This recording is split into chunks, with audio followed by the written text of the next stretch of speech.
Ya.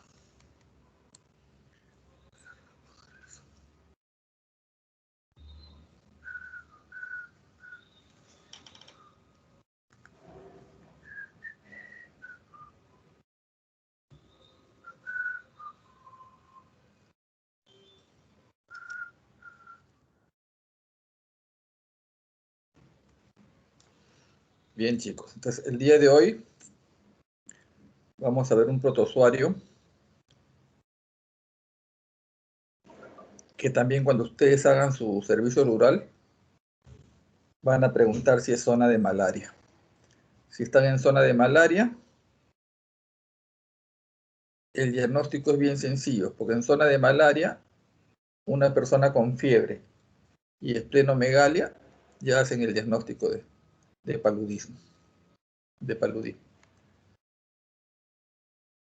El Plasmodium tiene varias especies, pero en términos generales,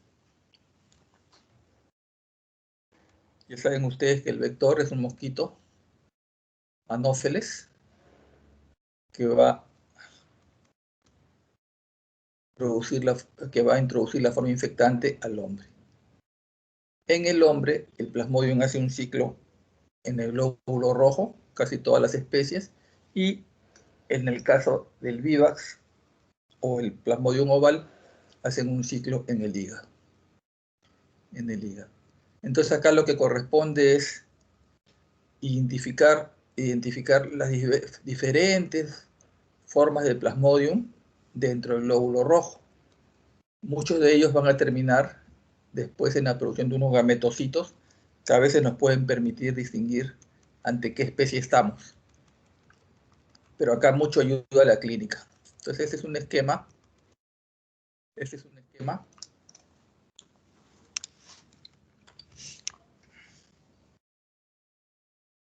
Tienen ustedes las especies. El más benigno de todos es el Plasmodium malari. De ahí lleva el nombre de malaria la enfermedad.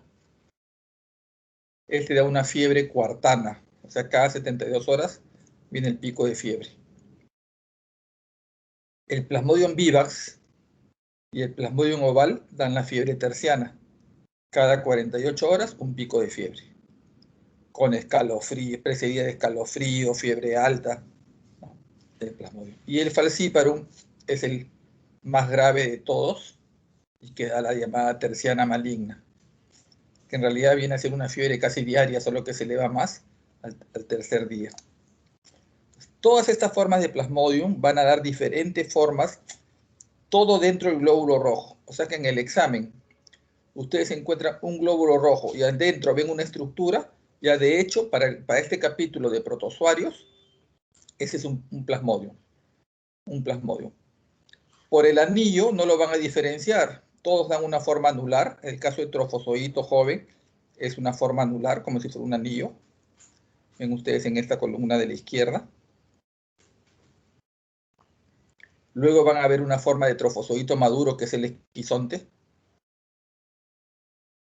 que no tiene mayor forma, pierde el anillo y como una estructura dentro del glóbulo rojo. Luego tienen un esquizonte maduro, donde ven los merozoitos, que son como estas células acá, que son los merozoitos, que está a punto de estallar el glóbulo rojo. Está a punto de estallar. Entonces, estos merozoitos, cuando estalle el glóbulo rojo, se van a infectar a nuevos glóbulos rojos. Y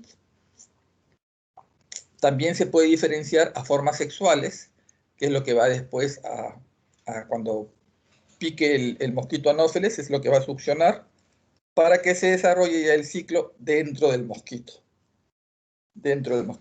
Y en estas formas sexuales, si es que encontramos un gametocito que parece así, en una forma de arco, como si fuera un pequeño platanito, ahí sí podríamos identificar que es un Plasmodium falciparum. Pero después en los otros bien difícil. Recuerden, bueno, los gránulos de Schuffer, los diferentes nombres que tienen, de acuerdo al Plasmodium, también así lo reconocen ya los tecnólogos, o el patólogo. Recuerden que el único que hace ciclo en el hígado es Vivax, y también hace el oval, pero nosotros no tenemos la especie Plasmodium ovale en nuestro país. Esto generalmente está en el África. Solo tenemos vivax.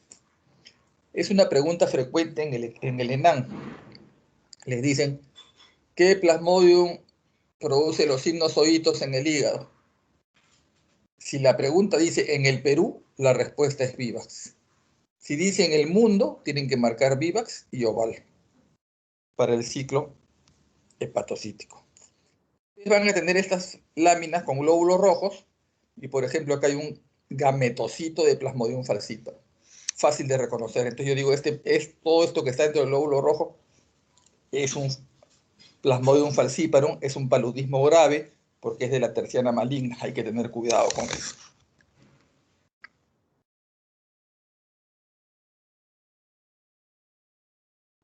Y vamos a tener así glóbulos rojos con diferentes formas. Por ejemplo, en esta lámina vemos trofozoito anular. El anillo, como si fuera un anillo de matrimonio. Trofozoito anular. Es un trofozoito joven, el trofozoito anular. Siempre dentro del glóbulo rojo.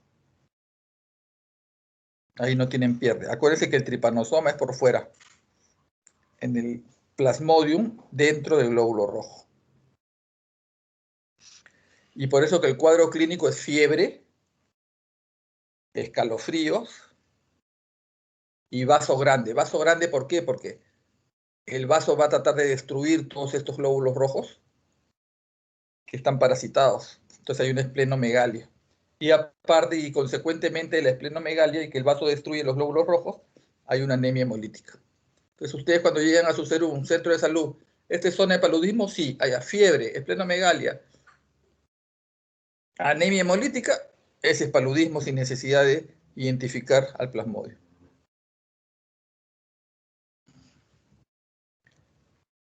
Seguimos acá. Este es acá está el glóbulo rojo lleno de merozoitos a punto de estallar. Y estas son las diferentes fases. Trofozoito anular, que es el joven en un anillo. El esquizonte joven. El esquizonte maduro. Y luego se transforma en merozoitos. Y esto estalla y va a contagiar a otro glóbulo rojo.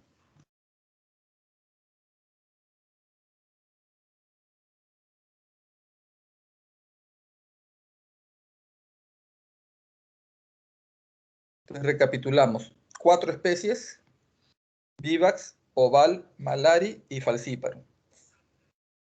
El más leve es el malari. ¿Por qué? Porque ataca glóbulos rojos viejos. El vivax y el oval atacan glóbulos rojos jóvenes. Y el falciparum ataca todos los glóbulos rojos. Por eso queda la terciana maligna. Van a identificar trofozoitos anulares, esquizontes, merozoitos y en algunos casos gametocitos. El de falciparum se reconoce porque tiene un gametocito así en forma de platanito. Y eso es lo que van a identificar en los glóbulos rojos. Las diferentes formas. Entonces, esto era enfocarle las láminas y que todos vayan viendo sus láminas y tomando fotos para su informe. Recuerden que es el único que hace, o los dos especies que hacen ciclo en el hígado, o sea, el exoeritrocítico, es el Plasmodium vivax y el Plasmodium oval. En el caso del malaria y el falciparum, solo hacen ciclo eritrocítico.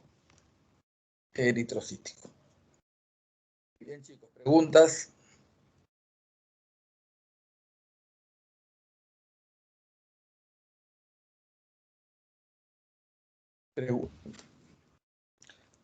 De todas maneras, vean el ciclo en el mosquito, ¿no? Después que el anófeles succiona los gametos, estos van a formar un nuevo quiste y que luego va a liberar los esporozoitos. así como el toxoplasma, igualito, porque tienen un ciclo parecido.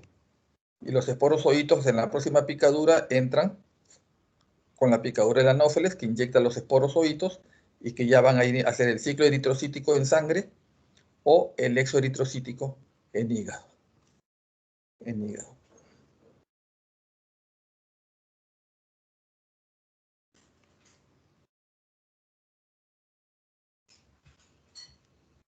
Bien. ¿Alguna pregunta? Si no hay preguntas, pasamos a las exposiciones. ¿Quién expone hoy día? Doctor, hoy día iban a exponer dos personas, pero un alumno ha tenido problemas con su computadora y parece que solo va a exponer una persona. Y quería Ya, saber si es que, no sé, para ganar tiempo, eh, podríamos hacer otra práctica, como solo va a exponer una persona. ya. Vamos a avanzar entonces. Y ya para acabar antes y tener más tiempo para repasar y que también queden días para exposiciones nada más. Ya, porque el miércoles terminamos nomás. Ya, el miércoles terminamos. Vamos a avanzar un poco lo del miércoles. Acá.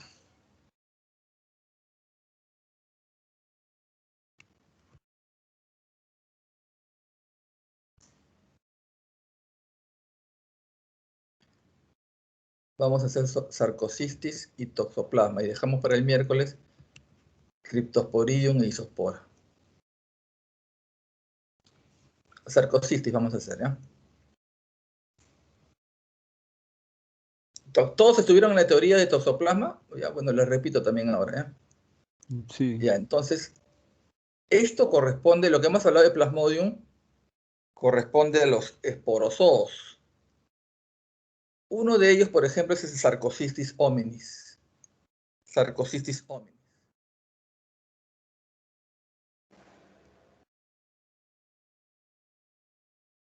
El sarcocistis se localiza acá en el músculo. Así como el toxoplasma se localizaba su quiste en el músculo, el sarcocistis también tiene un quiste con bradizoitos en el músculo. ¿De qué? Del ganado vacuno, del ganado porcino.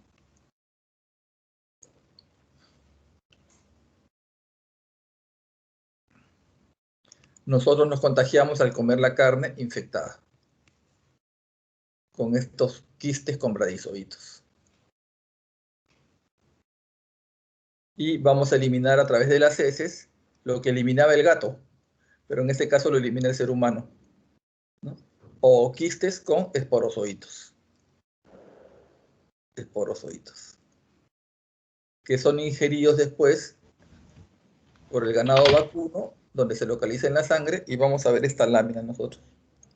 En el tejido muscular encontramos esto. Un quiste que se llama sarcociste, no es redondo como en el toxoplasma, este es más ovalado. Dentro en su interior, múltiples bradizoitos. Ahí está. Tejido muscular, y todo esto es un sarcociste. En su interior hay múltiples bradizoitos. Y este es parecido, este es Cryptosporidium, esto lo dejamos para el miércoles. Isospora.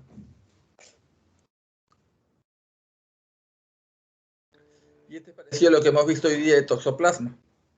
Si todos estuvieron en teoría, excelente. Si alguien no estuvo,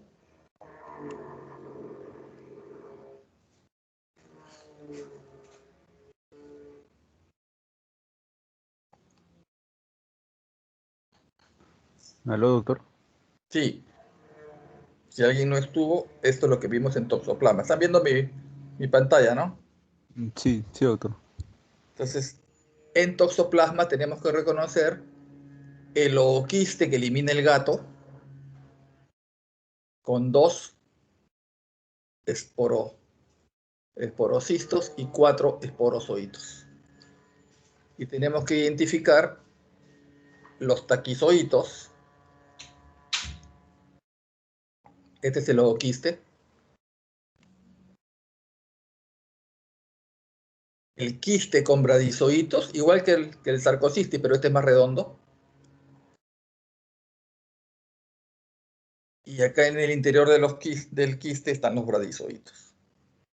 Todos estos son bradizoitos en su interior. Eso es lo que hemos visto ahora. Ya son un ciclo similar, porque todos tienen ooquiste, solo que las enfermedades son distintas, pues, ¿no? Porque en el caso de toxoplasma va a dar el cuadro de toxoplasmosis congénita, que es lo principal. En cambio, sarcocistis más es una especie que afecta más a animales que al hombre realmente. Pero el hombre en este caso es huésped definitivo. En el sarcocistis puede ser huésped definitivo, o huésped las dos cosas, o huésped intermediario.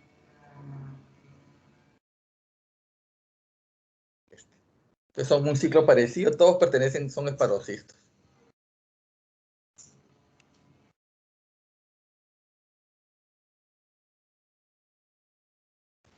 Doctor, taquizoitos son los que son medios alargados, ¿no? En forma de arco, creo. Claro, los taquizoiditos son los que ya, los sueltos, los que van a producir en sí la destrucción de los tejidos. En cambio, cuando ya se enquista, ya hacen el cuadro lo que pasa es que por la misma inmunidad se enquistan. Se enquistan. Ahora, obviamente, si bien tienen un ciclo parecido, el cuadro clínico es distinto, porque sarcocistosis, por ahí dolores musculares, diarrea, cosas leves, no da un cuadro grave. Pero toxoplasma en el feto sí te produce todo lo que hemos dicho en la teoría.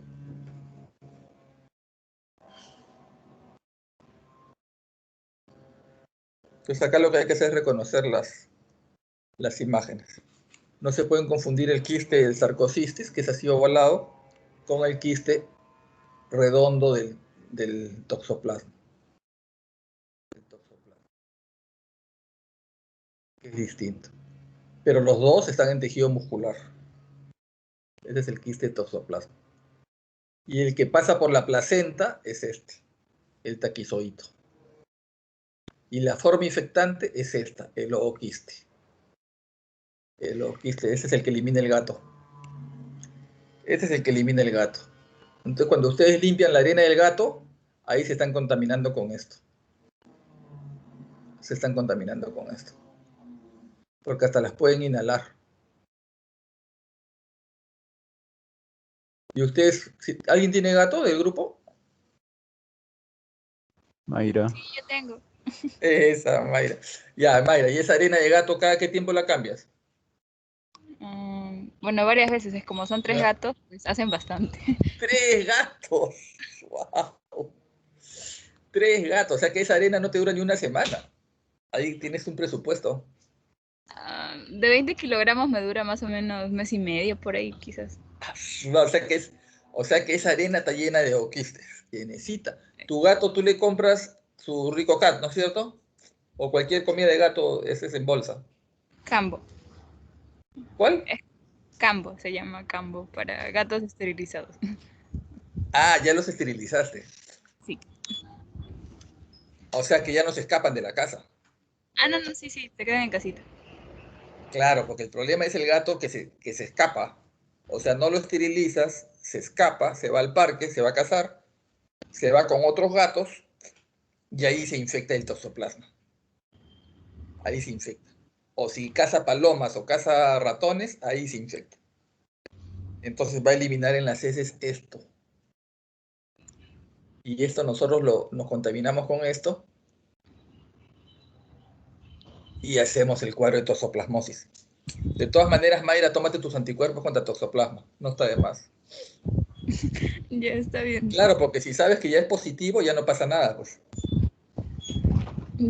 Ya está bien. Ya no pasa nada, ¿eh? Entonces no está de más.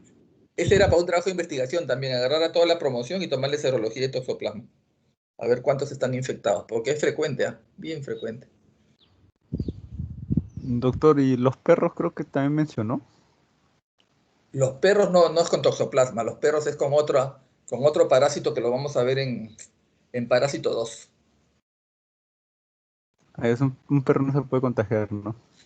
De toxoplasma no, Ratones y palomas creo que sí, creo ratones mucho, y ¿no? palomas. Bueno, el perro podría contagiarse, pero nosotros no comemos carne de perro, pero no, salvo que no. En China sí, Ah, ya. pero ganado vacuno sí, pero no. Más que todo herbívoros, porque si este oquiste cae al suelo, pues, ¿no? El gato hace sus heces en el parque y queda en el suelo. Ahora, en el campo, imagínate. Entonces pasa una vaca y se come la hierba, se come con los oquistes. Sí, ¿Y también se encuentra en las heces de los ratones o solo se almacena en su músculo en No, forma de quiste? los ratones y las aves son huéspedes intermediarios. O sea, no hacen el ciclo intestinal. Eso solamente en su carne, en su músculo. Ya, doctor. Gracias. Solamente en su músculo. Una pregunta, doctor, sobre Plasmodium. Tengo una duda. Es difícil diagnosticar, ¿no? Porque usted había mencionado que son muy parecidos, salvo el falciparum, ¿no? Entonces, ¿cómo se hace el diagnóstico para diferenciar uno de otro? ¿Es más por clínica o No, observo es por...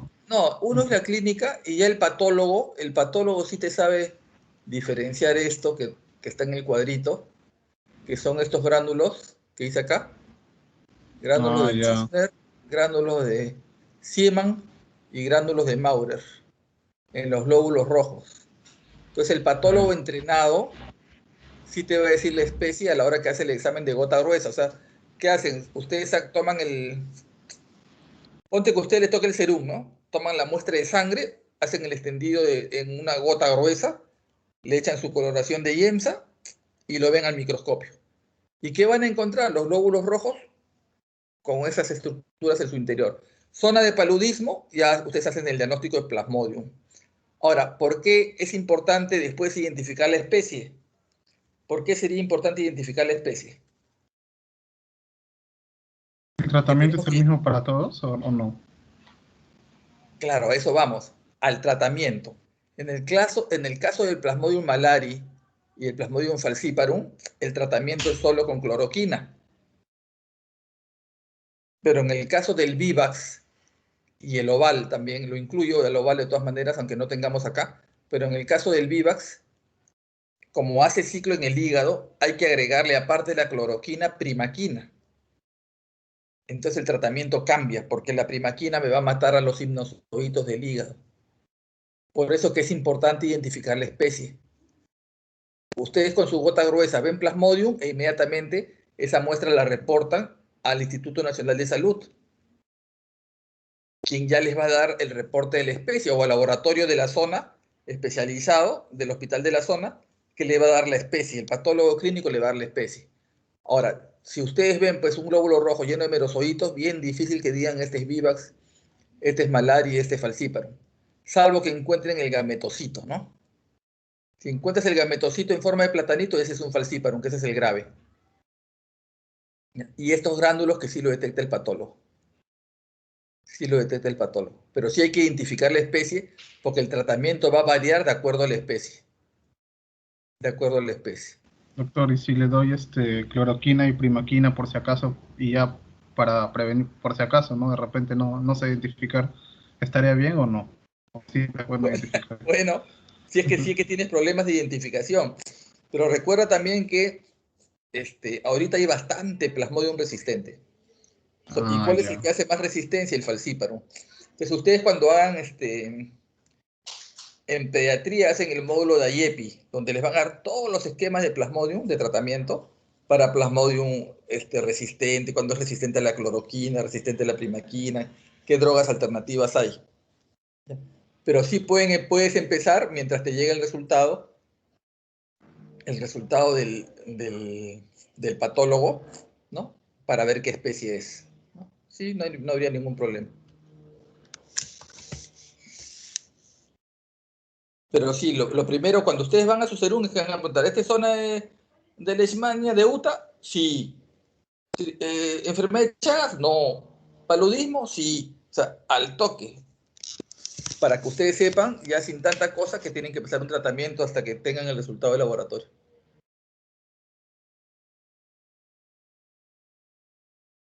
¿Alguna otra pregunta, chicos?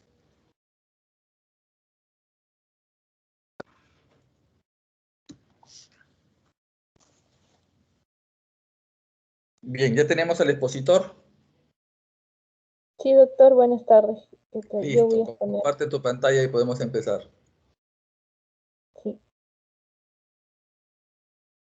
Ya. Ok, ya se ve en pantalla, ¿no? Lucero, a ver, todavía no veo nada. ¿Todavía? Ya está. Ya, ahora sí. Ok, entonces voy a empezar. Buenas tardes, doctor y compañeros. Soy Lucero Vaca, voy a hablar acerca de tricomonas. Pero primero es importante conocer las tricomonas, ya que de la gran variedad que puedan existir, van a haber tres especies esenciales que van a tener bastante relación con el ser humano, ¿no? Y justamente dentro de estas tres vamos a ver una especie que va a ser patógena y va a desencadenar un cuadro clínico por enfermedades o en este caso, perdón, por infección de transmisión sexual, y es la más común a nivel mundial, después de obviamente la viral, lo cual es la VPH, y además es importante por eso conocerla, ¿no? A esta tricomona. Vamos a verlo después con mayor detalle. Entonces, les hacía esa pequeña introducción para decirles pues que habían este tipo de, bueno, estas tres variedades que van a estar ahí con el ser humano.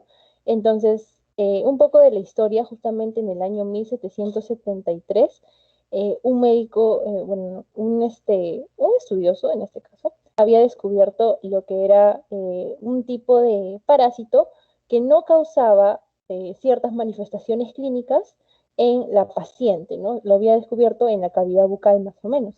Pero como no causaba cuadro clínico, era prácticamente como si no lo tuviera, entonces pues no se hicieron mayores estudios de esto.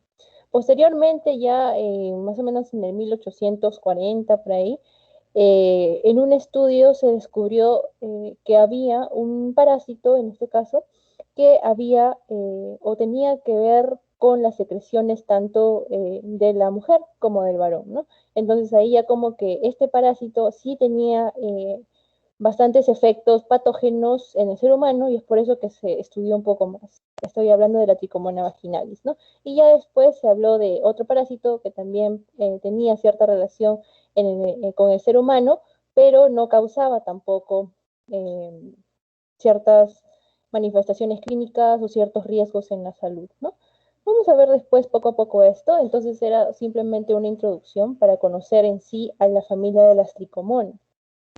Estas van a pertenecer al reino protista, al subreino de los protozoas, al filum de los sarcomastigóforas y a la clase de los flagelados, que es la zoomastigoforea. Justamente aquí vamos a tener parásitos como la Yardia, Trypanosoma, Leishmania, ¿no? Estas van a ser flagelados, ¿no? Y justamente acá también tenemos a las tricomonas, que son flagelados. Les venía diciendo que existen pues tres especies de tricomonas que van a estar causando algo en el humano, ¿no? O en relación con el ser humano, ¿no? ¿Por qué digo en relación y no causando algo? Porque, por ejemplo, tanto las tricomonas tenas como las tricomonas hominis van a tener una relación de comensalismo. ¿Qué quiere decir esto? O sea, que van a estar dependiendo, van a estar beneficiándose, en este caso del ser humano, tanto en la cavidad bucal como la tenas, o tanto el intestino grueso como la hominis, pero no van a causar ni riesgos ni beneficios en el humano. Es así como si no existieran, ¿no? Sin embargo, de estas tres, la tricomona vaginalis sí es la patógena, esta sí va a tener, sí va a causar riesgos en la salud del ser humano y va a encontrarse prácticamente en el aparato geniturinario, ¿no? Ya sea del varón o de la mujer. Aquí podemos observar morfológicamente cómo son estas tricomonas, son bastante parecidas, comparten bastantes características similares. Entonces, hablando un poco del ciclo biológico, pues se va a dar por un contacto directo, se va a transmitir a través de relaciones sexuales, que obviamente no son, bueno, sin protección en este caso, ¿no? Y también van a haber otras vías de transmisión, esta no es la única, ¿no? Vamos a ver después también eso. Bueno, entonces, ¿qué es lo que pasa? Que normalmente los varones son los que van a hospedar, son los hospederos de esta tricomona, ¿no? Entonces, al mantener relaciones, en este caso con una mujer, que puede ser también con un varón, ¿no? Mayormente con las mujeres, se va a transmitir este protozoario, y dentro de este organismo pues se va a empezar a dividir, ¿no? Se va a empezar a reproducir. Esta reproducción es de tipo sexual por fisión binaria y como pueden ver aquí, se va a ir partiendo en dos y luego ya no va a ser uno, sino van a ser dos. Y así poco a poco, gradualmente, van a ir aumentándose en cantidad, ¿no? Algo importante también aquí que debemos hablar es que estos parásitos son móviles gracias a esos flagelos que tienen. Entonces, al invadir el cuerpo de la persona que estaba sana hace un tiempo, ¿no? Que estaba sana, pues poco a poco van a ir degenerando tanto el epitelio escamoso, van a ir desescamando y eso también va a producir que el paciente tenga un cuadro clínico de leucorrea, ¿no? Gracias a todo lo que a todo lo que el trofosooito en este caso ha ido degenerando dentro del cuerpo. Un punto importante aquí también que debemos hablar es que a diferencia de otros parásitos, la tricomona tan solo va a estar en la fase de trofosooito. Recordábamos que en otros parásitos pues habían dos fases, ¿no? Una fase de quiste, la cual era la etapa infecciosa, y una fase de trofosooito, la cual es la parte patógena, ¿no? Sin embargo, la tricomona solamente va a tener la fase de trofosooito. Muy bien. Vamos a la siguiente entonces. Hablando ya un poco de la morfología de la tricomona, como pueden ver aquí, va a tener 5 flagelos. Solamente que de estos 5 flagelos, 4 van a ser anteriores y van a ser libres. Mientras que va a haber uno que va a estar adherido a una membrana, la cual se llama membrana ondulante, y esta va a estar cubriendo aproximadamente la mitad del cuerpo de la tricomona, ¿no? Y va a haber obviamente después una partecita, voy a ver si puedo poner puntero. Ya, va a haber, al finalizar de esta membrana ondulante, como podemos ver aquí, va a haber también un pequeñito, un flagelo pequeñito, ¿no? En algunos se muestra, acá por ejemplo no está, pero comúnmente sí se muestra. También vemos que en el citoplasma va a tener ciertos gránulos llamados gránulos siderófilos, los cuales van a ser importantes porque van a fijar el hierro. Además, el núcleo es excéntrico y va a presentar también ciertos gránulos hidrófilos, los cuales van a servir también o van a ayudar en la nutrición del trofosooito en este caso. Y algo importante es que en su estructura va a tener como un sostén. Ese sostén se llama axostilo y normalmente está en la parte posterior, ¿no? Va a ser como la columna vertebral, por así decirlo, del trofosooito. Algo que me estaba olvidando es que este trofosooito no tiene mitocondrias, pero va a tener unas estructuras llamadas hidrogenosomas, los cuales van a cumplir ese papel de metabolizar el piruvato, entonces esto va a generar energía, ¿no? Dentro del trofosooito. Además que, como pueden ver, tiene un aspecto piriforme, normalmente mide de 7 a 20 micras, siendo de las 3 especies que les había mencionado antes, la que es más grande es justamente la Tricomona vaginalis, ¿no? Vamos a ver ahora. Ahora sí, vamos a hablar un poco de la Tricomona vaginalis. Esta, como les decía, es la más frecuente, causa la más frecuente de las ITS a nivel mundial. Después obviamente, de origen no viral, porque la primera es la del virus de papiloma humano. Es prevenible y también curable siempre y cuando se realice la detección con bastante anterioridad. También es de distribución cosmopolita, perdón, es el estenoceno humano. ¿Qué quiere decir eso? Que va a habitar justamente en esta población frecuentemente, ¿no? En lo que son humanos, va a tener como hospederos a los humanos, ¿no?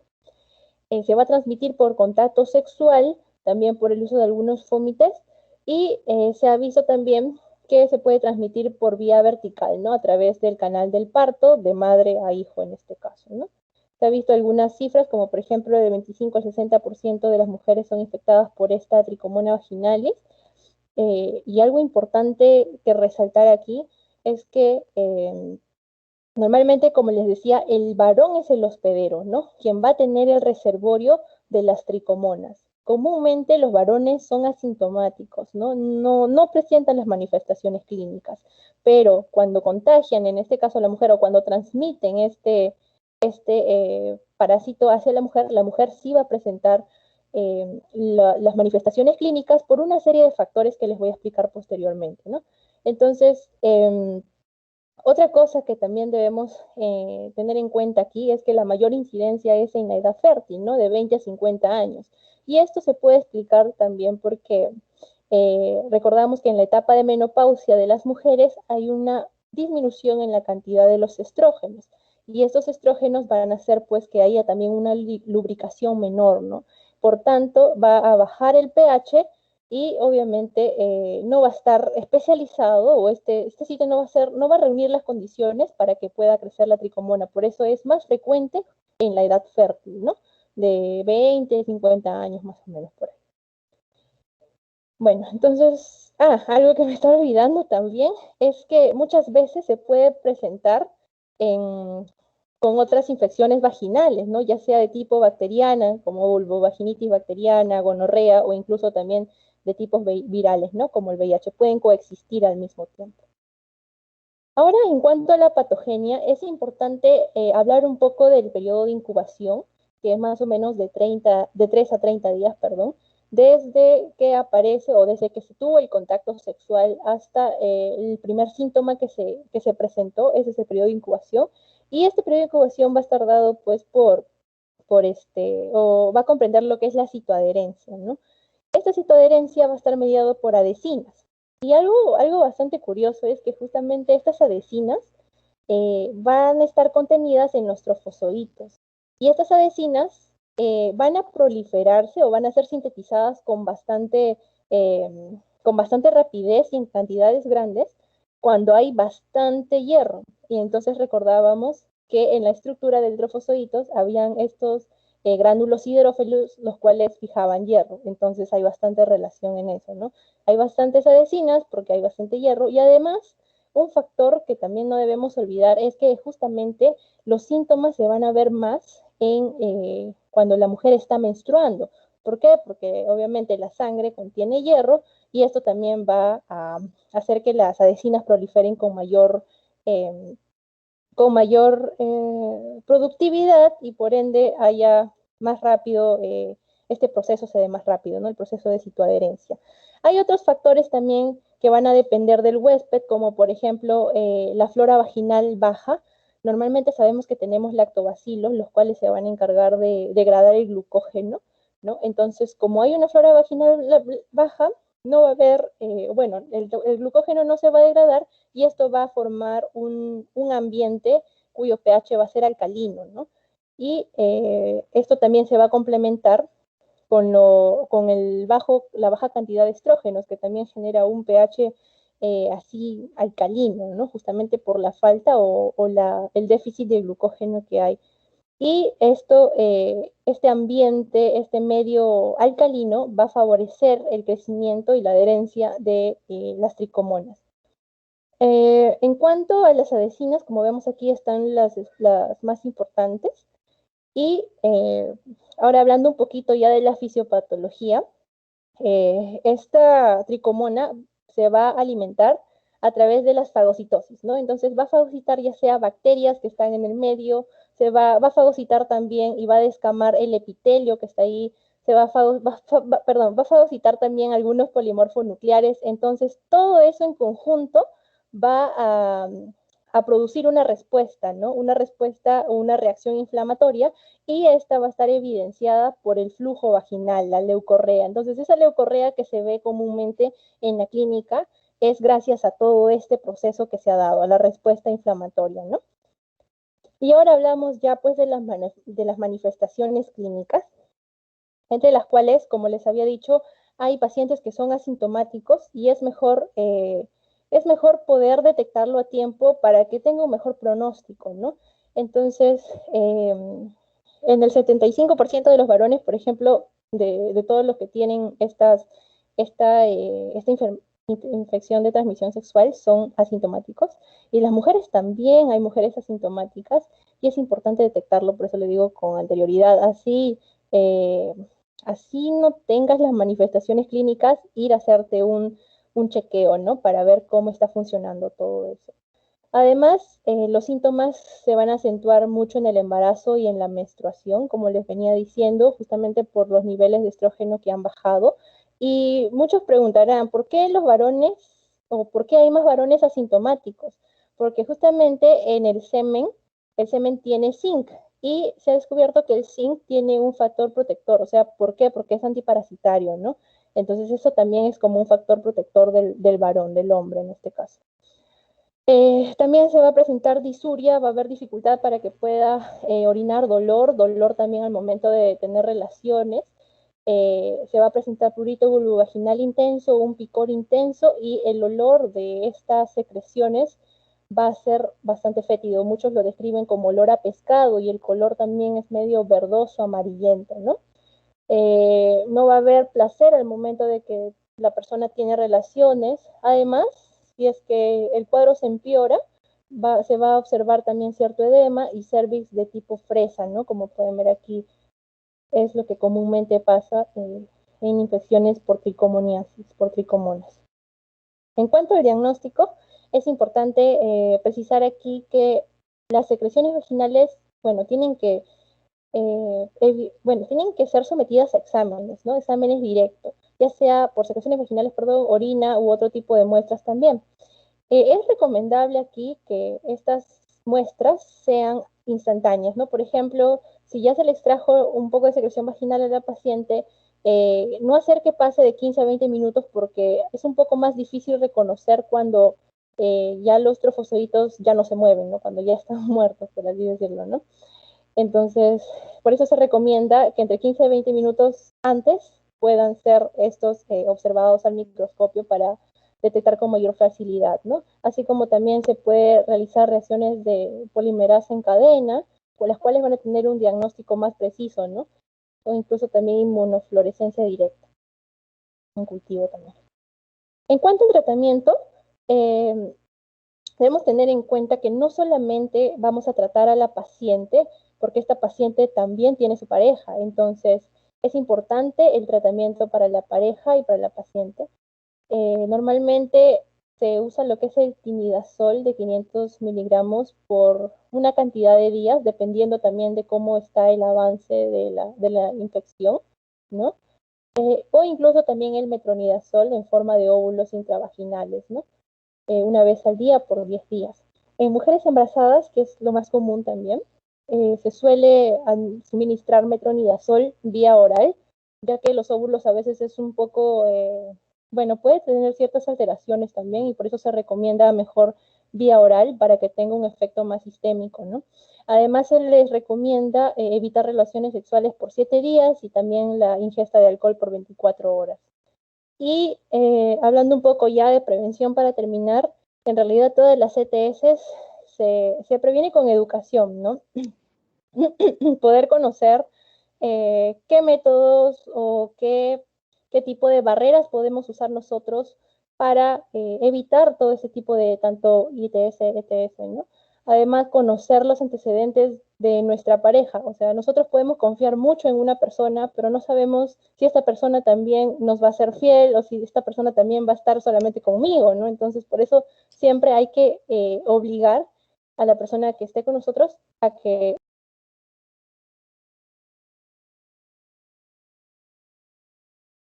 de infecciones de transmisión sexual.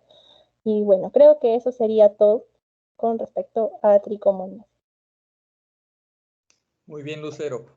Muy completa tu exposición. ¿Alguna pregunta para su compañera? Sí, una pregunta. Pregunta, Joaquín. Sí, solamente que habías mencionado que mayormente los hombres son asintomáticos, ¿no? Pero creo que había leído también que algunos podemos presentar síntomas también, creo. Más o menos, has leído un poco, creo, de eso. ¿Qué puede pasar en el hombre o si no, o si siempre va a ser mayormente va a ser asintomático? ¿Cómo? Esa es una duda.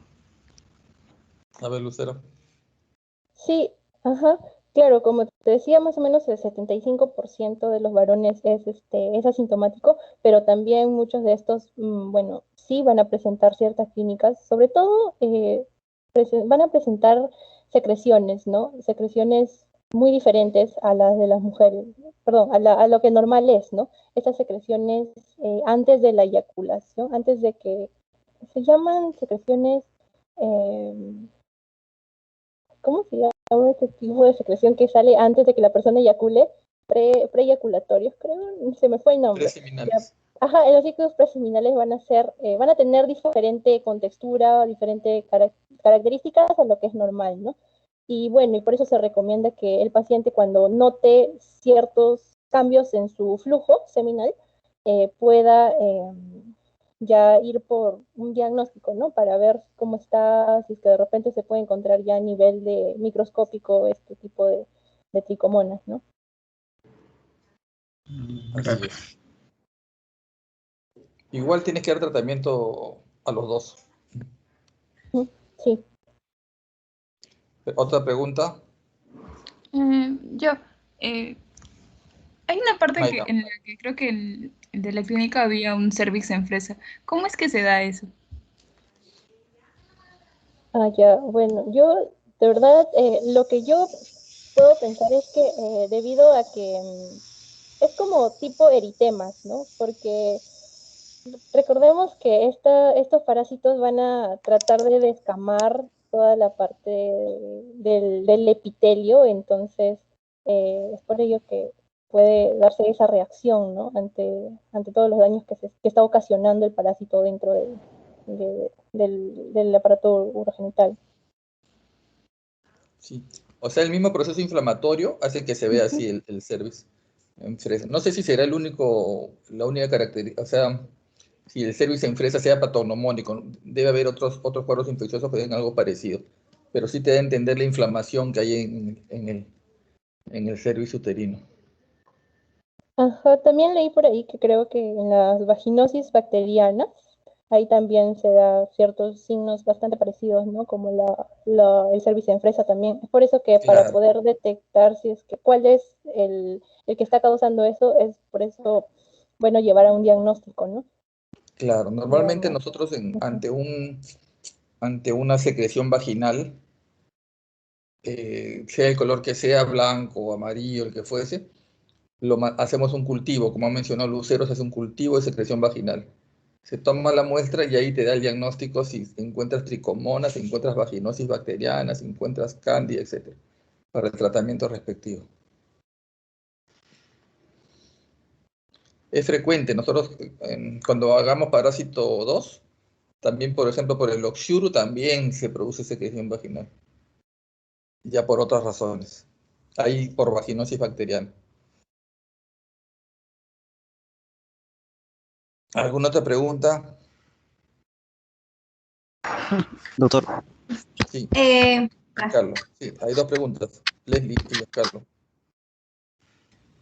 allá, un paciente gestante durante el embarazo, ¿qué riesgo puede dar, no, en el neonato? ¿En qué? Sí, justo en la etapa, ¿no? ¿Tricomona? Claro, Lucero, eh, ¿encontraste algo al respecto? Como, perdón, como a una reacción o algo durante el embarazo. si algún riesgo para el neonato, si presenta una infección por tricomona durante justo la etapa del parto. Lo que leí es que se puede transmitir, pero cuando justamente en la parte del parto, o sea, cuando ya el bebé está saliendo por esa cavidad, puede infectarse, ¿no? Pero como vía intrauterina o por el cordón umbilical, algo así, no he leído de verdad. No sabría decir. Sí, pues, no, o sea, se podrá contaminar, pero que se produzca una infección, no tengo conocimiento. No tengo conocimiento. Doctor, estaba Sí, leyendo y dice que puede producir parto prematuro o también bebés con bajo peso al nacer. Eso estaba leyendo. claro, es en relación a la vulvovaginitis de la mujer, ¿no? O a la inflamación del cervix. Sí puede haber un parto prematuro, pero en el neonato en sí, o sea, en el recién nacido no afecta nada, ¿no? Que yo sepa, no afecta nada. Pero sí, obviamente, al haber un parto prematuro, Si es antes de las 37 semanas ya puedes tener problemas por la propia prematurez, no tanto por la tricomona, ¿no? Ah, ya. Gracias. Muy bien. Leslie, ¿querías preguntar algo? Sí, doctor. Bueno, que la tricomona vaginalis, el pH óptimo para su crecimiento es de 5 a 6. Pero ¿cómo se da esto si el pH de la vagina es de 4.5? Quería saber eso. Ajá, buena pregunta. Lucero. Sí, justo como te decía, el pH de la vagina, como tú dices, es de 4.5, ¿no? Ácido, ¿no? Pero, ¿qué es lo que pasa? ¿Recuerdas que te había mostrado que hay ciertos factores, como por ejemplo la disminución de estrógenos, la disminución de la flora bacteriana? Entonces, todos esos factores van a predisponer a que el medio se vuelva más alcalino. Y es ahí donde va a haber mayor predisposición para que estas puedan adherirse y puedan reproducirse con facilidad. Entonces hay factores, ¿no? Predisponentes también. Ajá. Bien.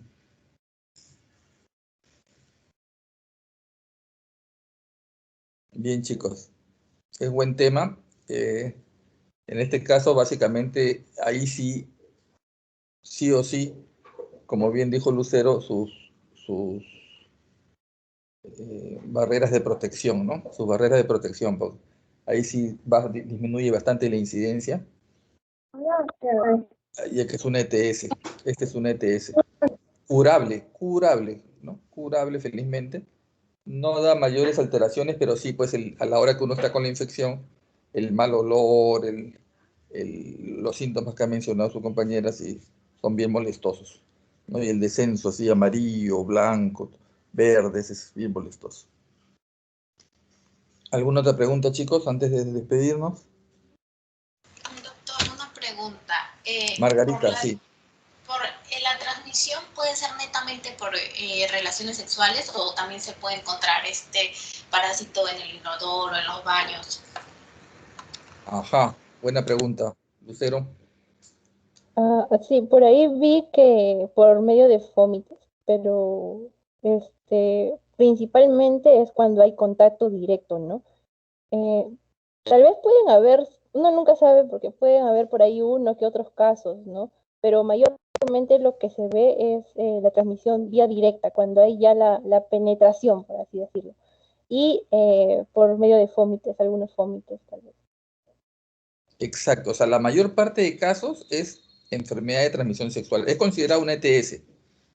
Pero sí, como bien dice Lucero, por ahí puede describirse un caso que no hubo, pues, relaciones sexuales de repente en una niña de 9 años que no ha tenido ningún tipo de relaciones y encuentras la tricomona. Entonces, eso es la única explicación si es que no había ningún contacto sexual es a través de fomites. Igual ocurre, por ejemplo, con, qué sé yo, por ejemplo, con, La ropa de baño. por ejemplo, ¿no? O comparte, pues, ropa de baño, se presta entre hermanas, ¿no? Por ahí podría ser una de estas, pero también hay otras enfermedades que, por ejemplo, nosotros cuando vemos condiloma acuminado en niños, lo mandamos inmediatamente a sospechas al módulo de maltrato infantil pensando que había una violación, pero en un porcentaje no ha habido nada.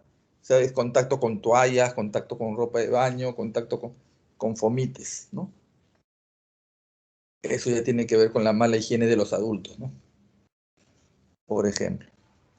Pero sí podría estar reportado algún caso de contagio sin ETS. ¿Alguna otra pregunta, chicos? Bien, entonces lo vamos a dejar ahí y nos vemos el día miércoles ya para hacer la última práctica de protozoos. Las exposiciones avanzamos lo que podamos porque como seguimos después en Parásito 2, ahí vamos recuperando, ¿ya? Bien, Ya, doctor. bien. Entonces nos vemos el miércoles, chicos, en primera intención 2:20, ¿ya? Listo, nos vemos. Ya, doctor. Muchas gracias. Gracias, doctor. Gracias, doctor. Hasta luego. Gracias, doctor.